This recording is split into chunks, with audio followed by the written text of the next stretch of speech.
DDBS News First at 9. I am Nirmani Kolambage. Headlines first. 3,698 new coronavirus cases reported in Sri Lanka today. Sri Lanka opens for Indian travellers. International Monetary Fund provided relief to Sri Lanka. UAE resumed tourist visa to all COVID vaccinated people.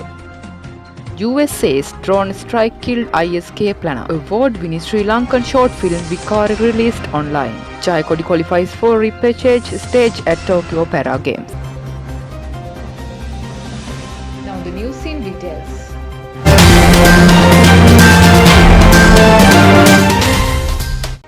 Sri Lanka has opened its borders to India after long ancient pain hiatus.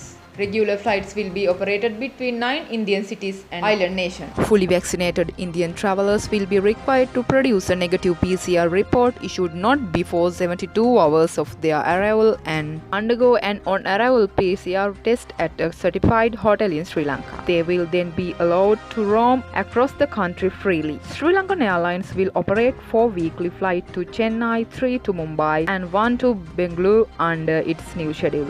The International Monetary Fund has released $650 billion for its member countries to exchange as reserve or as currencies. Release this amount under the special purchase rights. Sri Lanka has qualified to receive US $578 million or US $816 million. The International Monetary Fund Managing Director Kristalina Georgieva said in a statement that the facility would be opened on today.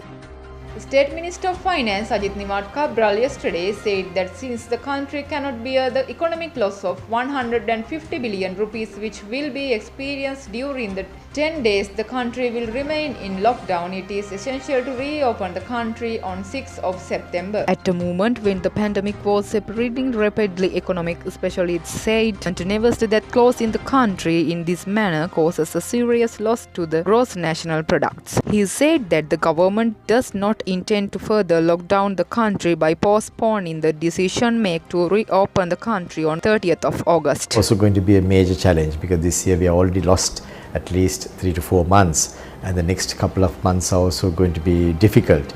So I think we should work towards at least having a 1% growth this year. The Ministry of Agriculture Sri Lanka producing 50,000 metric tons of organic fertilizers for the first time using the Eppavala postpaid deposit.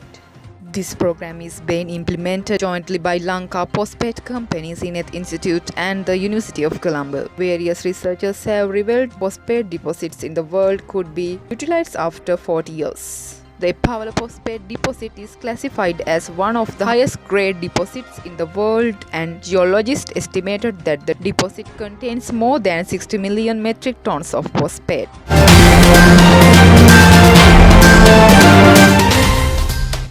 The Food and Agriculture Organization of the United Nations announced yesterday that Sri Lanka generates 7,000 tons of solid waste per day.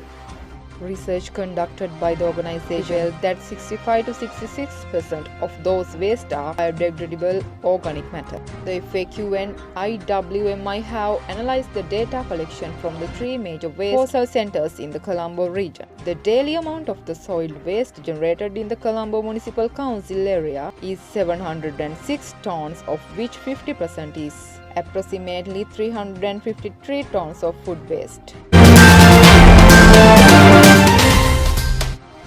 The United Arab Emirates has opened applications for tourist visas from all countries starting 30th of August. As per the new UAE travel guidelines, tourists will need to be vaccinated with one of the COVID-19 vaccine shots approved by the World Health Organization. The decision applies to citizens of all countries, including those arriving from previously banned nations. The US military says it believes it has killed a planner for Afghan branches of the Islamic State group in a drone strike in the east of the country. The suspected member of the ISK group was targeted in Nongara province.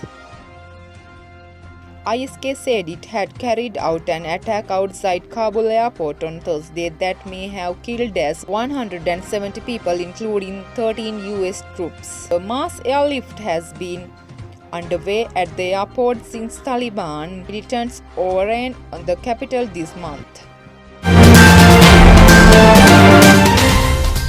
Sri Lanka's Mahesh Jayakodi qualified to complete the repechage stage after finish 6th in the men's rowing singles sculls second heat.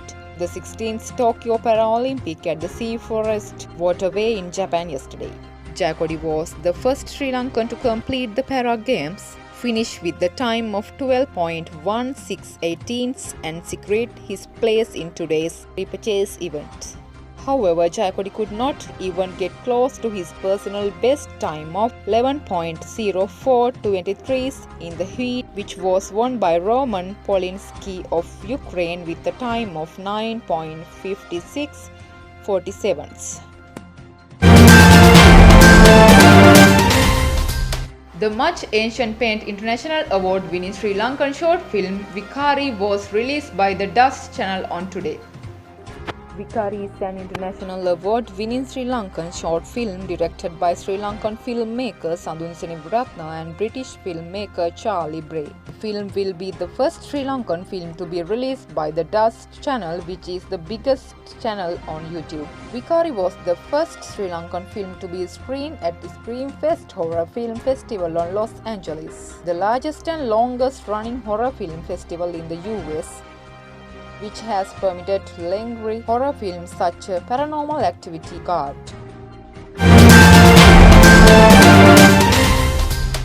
Showers in several parts of the island this evening. Showers will occur at times in western, Sabaragamuwa and central provinces in Galle and Madura districts. Several spells of showers will occur in northwestern province. Showers or thunder showers may occur at few places in Uva province and in Ampara and Batikolo district after 2 p.m.